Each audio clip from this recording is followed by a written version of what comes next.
नमस्कार, स्वागत है आपका study for life YouTube channel में। पिछले वीडियो में हमने धनिया का चरित्र चित्रण पढ़ा। आज हम बात करेंगे गोदान के महाकाव्य होने पर कि गोदान एक महाकाव्यात्मक उपन्यास है। आपसे निवेदन है कि आप वीडियो को अधिक से अधिक शेयर करें, अधिक से अधिक लोग जुड़ें तो हमें पढ़ाने में अधिक आनंद आएगा और आपके साथ साथ और लोगों को भी लाभ पहुंचेगा तो मुझे खुशी मिलेगी।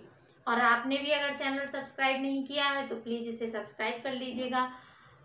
चलिए हम बात करते हैं कि गोदान एक महाकाव्यात्मक उपन्यास है। ऐसा प्रश्न आपके पेपर में पूछा जा सकता है और पूछा जाता है, आईएएस वगैरह में पूछा गया है। तो इस पर हम बात कर लेते हैं। तो सबसे पहले तो भूमिका में हम लिखेंगे कि गोदान पहला ऐसा उपन्यास है जिसे महाकाव्य की संज्ञा प्राप्त हुई है और सबसे पहले फिलिंग ने टॉम जोन्स की भूमिका में इसे महाकाव्य की संज्ञा दी थी। इन्होंने इसे महाकाव्य कहा था। किसने? फिलिंग ने टॉम जोन्स की भूमिका में क्या कहा था कि ये महाकाव्य है। इसके बाद अब इसे आप भूमिका में ही लिख दीजिएगा और भूमिका में आप बताइएगा कि महाकाव्य में जो लक्षण होते, जैसे मध्यकाल में महाकाव्य लिखे जा रहे थे वैसे ही आधुनिक काल में उपन्यास लिखे जा रहे थे। महाकाव्य का भी महाकाव्य में भी जो या जैसा भी वो घटना प्रधान हो या चरित्र प्रधान हो, तो जो भी चरित्र रहता था उसके संपूर्ण जीवन की वो गाथा होती थी। उसके आसपास का परिवेश कैसा है, वो कैसा था और आगे भी वो प्रासंगिक होता है, कोई ना कोई सीख देकर जाता था। संपूर्णता में किसी के जीवन का अस्तित्व दिखाया जाता था महाकाव्य में। इसमें भी उसी तरह से संपूर्णता में कृषक जीवन का अस्तित्व दिखाया गया है कि तत्कालीन समय में किसान की क्या स्थिति थी और कहीं ना कहीं आज भी किसान की वैसी ही स्थिति है, थोड़े बहुत अंतर के साथ देखें तो वही इसमें दिखाने की कोशिश की है। इसीलिए होरी जो है वो प्रतीक रूप में एक किसान है कि किसान का ही चरित्र चित्रण है, वो जो होरी का चरित्र चित्रण है। इसीलिए किसान की जो भी गाथा है वो इसमें दी गई है। किसान के संपूर्ण जीवन, संपूर्ण परिवेश की कथा है, इसीलिए इसे महाकाव्य की उपमा दी जाती है।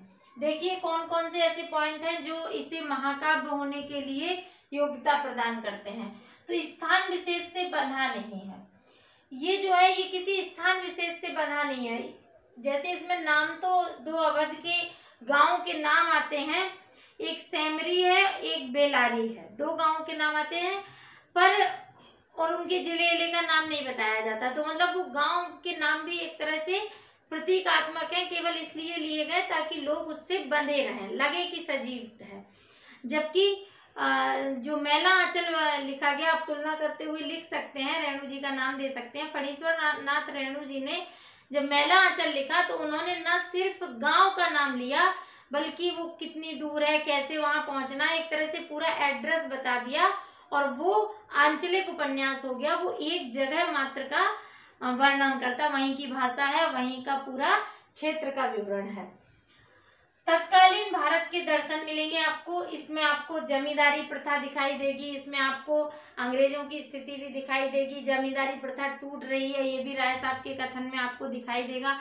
शहर की स्थिति भी दिखाई देगा कैसे सामंतवाद टूट रहा है और पूंजीवाद बढ़ रहा है, क्योंकि शहरों में पूंजीवाद जो गोबर काम करता है मिलों में, वहाँ पूंजीवाद की स्थिति दिखाई देती है और जहाँ होरी का काम चल रहा है, जहाँ होरी एक किसान है, वहाँ थोड़ा बहुत सामंतवाद के दर्शन हो रहे हैं।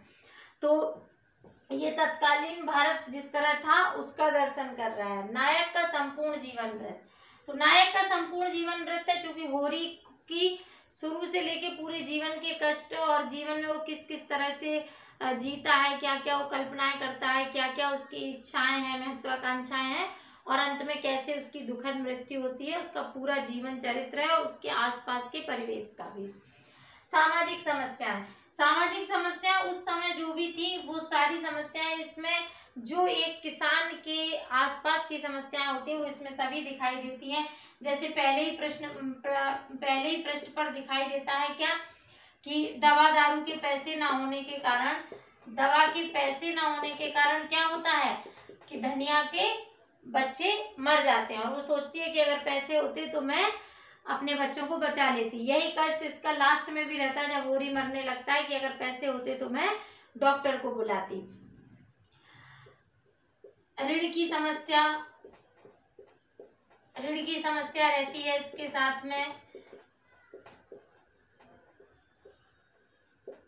सामंतवाद,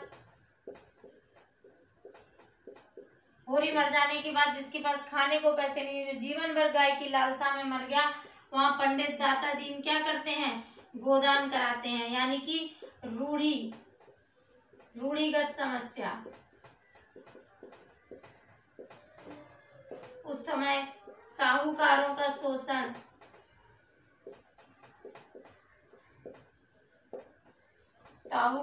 शोषण, और इसमें आ जाएगा आपका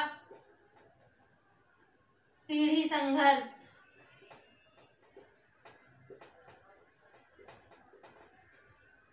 मर्यादा, होरी जगह जगह मर्यादा की बात करता है। मर्यादा, ये सब चीजें समस्याएं ही थी उस समय की, ये सब पूरी तरह से उभार के इसमें दिखाई गई हैं कि किस तरह होरी कहता है कि खेती में जो मर्जाद है वो नौकरी में कहाँ। माना 100 रुपए महीने कमाने वाला क्लर्क हमसे अच्छा खाता है, हमसे अच्छा पहनता है, पर खेती को तो छोड़ा नहीं जाता ना। खेती में जो मर्जाद है वो नौकरी में कहाँ। पंडितों के लिए जो दान की बात आती है, जो शोषण आता है, वो कहता है कि ठाकुर और बनिए के होते तो और बात थी, पर पंडित का पैसा है, ब्राह्मण का धन है, हड्डी तोड़ कर निकलेगा, हड्डी फोड़ कर निकलेगा। तो ये रूढ़िगत समस्याएं हैं जो उस समय गोदान में दिखाई देती है।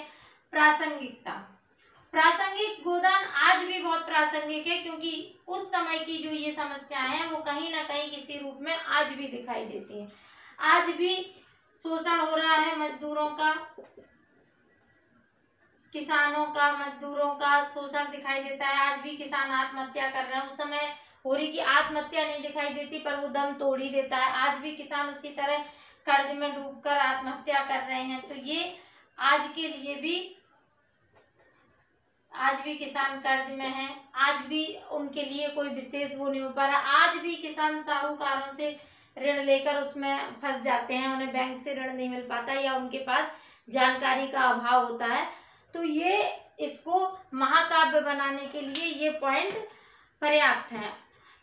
कृषक जीवन की जो भी समस्याएं हैं, कृषक जीवन का जो भी जीवन वृत्तांत है, वो प्रेमचंद ने गोदान में संपूर्णता से लिखा है, और इसीलिए ये एक महाकाव्य बन गया है।